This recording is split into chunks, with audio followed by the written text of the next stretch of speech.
Welcome back to Movie Recaps. Today I will show you a 2010 drama film, titled Lock Up. Spoilers ahead. Watch out and take care. In Spain, single father Luis is having trouble with Fran, his teenage son. Fran is rude, disobedient, violent, and just a general pain in the rear. He smokes and drinks a lot, plays hooky, insults his dad, blames him for his mother leaving them when he was a baby, and stays up late on the computer chatting with his friends while making enough noise to keep Luis awake when he needs to rest before going to work. Luis tries to communicate with his son, reminding him that he needs to be responsible if he wants to have a future, but Fran never pays attention to his father's worry and stress. Most of Fran's time is spent with his best friends Nuria and Miguel, and Nuria becomes the girl Fran has his first time with. When they're done, Nuria mentions love between them, but Fran quickly disappoints her by saying they're just friends with benefits and not an actual relationship. Meanwhile, Fran's stress keeps getting worse when he receives some worrisome calls at work. First, Fran's teacher asks him for a meeting so they can talk about Fran constantly missing classes. A few days later, he gets a call from the hospital because Fran and Miguel have gotten in a fight. When Luis goes to pick up his son, Miguel's parents ask him to control Fran because he's being a horrible influence on his friends. Luis scolds Fran for his behavior and tells him he'll start coming to the store to work, but Fran answers by kicking the car and punching his father before fleeing. On Fran's 17th birthday, the boy steals money from his father and leaves the house after drinking wine to celebrate at a club with his friends.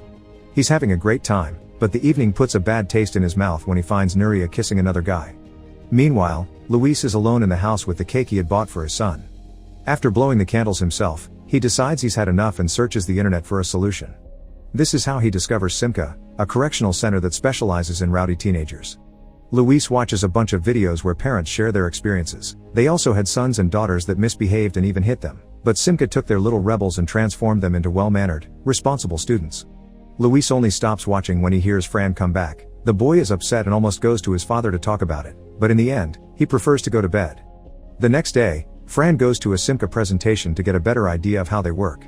The host talks to the public about family values and bad parenting in a boisterous yet charismatic way, almost like a religious pastor, and it's very effective, because the public easily chants back the answers to his questions without hesitation. In the meantime, Fran stays at home and gets a call from Miguel, who tells him they can't hang out anymore because his parents have had enough. Fran insults him for betraying him and hangs up before calling Nuria, but instead of being direct and asking for a friendly ear, he insults her too for having kissed another guy. Nuria reminds him he was the one that didn't want anything serious, so Fran hangs up on her too. Later that day, Luis finally takes his decision, and when night falls, two strangers kidnap Fran. The boy cries out for help, but Luis just tells him it's for his own good. Fran arrives at Simca in the morning and insults Principal Oscar when he approaches him to welcome him. Oscar won't accept this attitude and pushes Fran against the wall, reminding him he will have to be respectful here if he doesn't want to be punished. Then Fran gets new generic clothes and his head shaved before he joins his fellow teenage boys, who welcome him by standing up and chanting a welcome phrase at the same time like soldiers. While watching an instructional video, Fran tries to talk to one of the boys, but this only gets the group to stand up again and repeat the rules about silence and respect. There's something very particular about them. Most of them have a brown mark on the skin under their chins. Afterward, Fran goes through his first day of what will become his daily routine at Simca. The boys spend the morning making clothespins to learn the value of hard work, have lunch at noon, then go back to either more pin making or doing exercise. They also go through regular medical checkups and sessions of video behavior lessons. Meanwhile, Luis finally has time to relax and enjoy peace at home, but he does think about Fran, so he sends him a box full of gifts including a water bottle. When the box arrives at Simca though, Fran is allowed to look at it but not to keep it. Among the activities at Simca, there also are therapy sessions that Fran is obliged to attend. All the boys share how hard things are in their lives, so Fran takes the chance to complain about his father for having sent him to this place, thinking he's the kind of man that pushes people away when he doesn't want to hear them, and that's probably what he did to his mother too. However, after some words from the doctor, Fran admits he does miss his dad. Later in the teacher's lounge, Oscar reminds all the instructors that the free day is coming soon and explains to newcomer Nando what it is about. For one day, all rules are put aside and they allow the teens to have some fun at a small party. This helps them build up their trust in their system. Nando is skeptical but uses the chance to offer some complaints, believing it's unfair for the instructors to eat as badly as the teens do and lamenting the lack of hot water. However, Oscar doesn't pay these complaints any mind. It seems being ignored leaves Nando in a bad mood, because later during dinner, he sees one of the boys eating slowly and freaks out. Accusing him of eating reluctantly, Nando hits the boy's head on the table a couple of times before throwing him on the floor and force-feeding him. As the rest of the boys begin eating faster, the guy insults Nando, who answers with a punch and pepper spray. The boy ends up in the clinic, hurt but alive, and the incident gets the attention of Simca's owner, who is worried about the scandal this could cause if the parents were to find out. Later Oscar scolds Nando for his actions, but Nando keeps on insisting the teens need a harder hand, so Oscar pushes him onto the table and threatens to hurt him if he doesn't follow Simca's educational system. When night falls, someone enters the boys' bedroom to record them having nightmares. Fran wakes up a few moments later when he hears some noises and sneaks out to see what's going on. After carefully avoiding a guard, Fran makes it to the isolation room, where a boy is tied to a bed and is kept there with a blindfold on his eyes, gauze in his mouth, and headphones playing loud noises in his ears. When Fran removes the gauze, the boy starts screaming, so Fran runs away before he's found. He ends up hiding in a storage room to avoid the guard, but the man finds him anyway, so Fran jumps on him and begins beating him up. Eventually, 2 other guards find him and take him to the punishment room, where Fran finally understands why everyone has that brown mark on his chin. The teens are forced to lay down on the floor with open arms for hours, not even taking breaks to go to the bathroom, so they relieve themselves right where they are. There is always a guard watching them at all times, but at some point in the night, the same mysterious person comes to record their suffering. As if this wasn't punishment enough, when morning comes, they play heavy metal music at a painful volume. By the time the punishment is done and Fran is allowed to return to the daily routine, he also has a brown mark on his chin. Meanwhile, Luis has begun attending a support group formed by other parents that have sent their kids to Simca, hosted by the same psychologist that works with the boys. After Luis shares the trouble he went through with Fran, the doctor asks Ernesto to speak next, who is there with his wife Luz and his daughter Sandra. The girl has recently left the institute after 20 months of confinement and has been behaving perfectly well, but while Ernesto tells the others about his experience, she can't stop shaking her leg and looking a little spacey. She only speaks to ask to go to the bathroom, but Ernesto makes her wait until their turn is over, so Sandra ends up going right there on the chair. When Luz notices this, she takes her daughter away, but the sight leaves quite an impression on Luis. Realizing he misses his son, when he returns home, Luis goes to Fran's bedroom and turns on the computer, crying when he notices that the videos Fran made with his friends were all in good, clean fun and even included a few shots of Luis himself. The next day Fran goes to a Simca presentation to get a better idea of how they work. After seeing the kids joking around while cleaning the windows, Oscar welcomes Luis and lets him know that he can't see Fran because he's been punished for misbehavior. While showing a security camera video of the night Fran beat up the guard without offering context, Oscar points out all the behavioral issues Fran has and why it's so important for him to respect the punishment rules, which includes not seeing his dad for a while. After Luis is gone, Oscar watches over the boys while they go through another educational video and notices them making jokes among them again. As soon as he points this out, the teens stop and chant the silence rules, but this time it isn't enough and Oscar introduces them to a new form of punishment. The group is taken outside and locked inside a cage while only wearing a tank top, their underwear, and blindfolds. Their hands are tied as well. For the next few days, they won't be allowed to sleep, they must stay standing up for as long as possible. Anyone that falls will descend 1 level and be taken to the usual punishment room, and the last one left standing will ascend 1 level closer to freedom. Slowly but surely, one by one the boys begin to fail the challenge, and as soon as they touch the floor, they're taken away. Nights are hard because nothing protects them from the cold, and soon the cage gains a horrible smell because everyone is relieving themselves on the spot. Meals are equally torturous. One of the instructors brings a box that he leaves in the middle of the cage and the boys must rush to grab some food.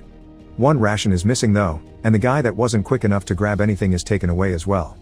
At the teacher's lounge, Nando becomes suspicious of the psychologist, and later catches her with a camera near the cage. She's the one that has been recording all the punishments in secret. She wants to post the files online to reveal to the world what's really happening at Simca, but Oscar calls her stupid because this kind of tough education is exactly what parents want. Eventually, all the guys fall inside the cage except for Fran, who is the last one standing and therefore the winner of this sick game. When he returns to the daily routine, he looks spacey as everyone else. Unaware of what's happening to his son, Luis continues to attend the support group meetings and becomes close friends with Luz. He's also in some trouble with the law because he sent Fran to the institute without his mother's consent. It sounds ridiculous since she left when Fran was a baby and never cared again, but he likes it or not, her name is still on the papers, and Luis needs to apply for full custody to make any decision alone. Fortunately, Luz is there to provide a good distraction. They hang out, have meals together and even end up kissing. Meanwhile, Sandra asks her father's permission to use the computer and finds out the videos of the punishment that the psychologist had sent. This triggers a panic attack that results in Sandra going to the balcony to end her suffering. The videos reaching the internet causes the company owner to visit the institute again to order Oscar to make the discipline even tighter. From then on, Oscar is much tougher on the boys. He pushes them against the wall even for small mistakes, sends them more often to the punishment room, makes them exercise until they throw up from exhaustion, and even obliges them to pick up their puke with their own hands. One day, Fran finally snaps and stays behind after lunch is over as a sign of rebellion. His punishment ends up being the worst one yet, the isolation room he discovered a few weeks ago. He's tied up the same way he had seen the boy that day and exposed to sensory overload, which causes him to see hallucinations behind the blindfold. By the time he's freed, Fran is just nothing but an empty shell of a person. Afterward, he's taken to the gym, where girls and boys have been brought together for their free day. They're allowed to dance the waltz because it keeps their bodies in a respectful position from the opposite gender, but when the boys see the state Fran arrives in, one of them stops dancing as another sign of rebellion. This drives Oscar crazy and makes him punch the guy before going around the gym to shake every teen and yell at them before they can even think about doing the same. That same day, the support group is also having a party. Luis attends, but the news about Sandra's death and Luz's guilt are still in his mind, so he decides to leave without even talking to anyone. Sometime later, Luis visits Luz, who is still grieving and blaming herself for what happened to her daughter. Luis comforts her and promises to go pick up Fran, which Luz finds relieving to hear. Once he arrives at Simca, Luis is terrified to see the state Fran is in and asks Nando what they did to him, but the only answer he gets is what you requested. Fran doesn't even say hello to his father and stays silent during the whole ride home, but he does call Nuria when he arrives so they can meet. Nuria offers sympathy and a gentle embrace that Fran finds comforting. Going to their daily lives isn't easy. Fran behaves and doesn't drink anymore, but he never stays in a room when his father is around. At some point, Fran even takes out all the decorations and old knickknacks from his bedroom because he can't stand the sight of them. Some days he also likes to put his head out the window and scream profanities. Luis brings him a new cell phone as a reward for his good behavior, but Fran turns it down and gives his dad the water bottle back too, demonstrating that his feelings can't be bought with his gifts. One day, while they're cooking together, Fran finally snaps and yells at his dad for having sent him to Simca. However, Luis quickly interrupts him and explains himself, apologizing for what he did. He admits he made a mistake, but everything he's done has always been for the sake of Fran's well-being. After his wife abandoned him merely because she wanted to enjoy life instead of raising a kid, Luis had to deal with raising Fran on his own. Being a single dad is already a hard task, but Fran's attitude made it even harder. Luis worked hard to give Fran as many opportunities as possible, but Fran kept wasting them, and eventually stress took its toll on Luis. He had thought Simca was an actual solution, but had he known the horrors that happened between those walls, he would have never sent Fran there. Luis is tired of hiding his own suffering, and ends up crying as he tells Fran how much he loves him, making Fran cry as well. Sometime later, Luis goes to see his ex so can finally have the papers that give him full custody of Fran signed, although Fran decides to wait in the car because he doesn't want to meet his mom. Once he has the papers in hand, Luis is too emotional to keep on driving, so he stops the car to take a moment to put himself together under the rain. Feeling bad for his dad, Fran leaves the car and hugs Luis tightly. A few days later, father and son are together enjoying a vacation on the beach as they begin to mend their relationship. Make sure to subscribe and turn on notifications so you can watch more videos like this. Thanks for watching.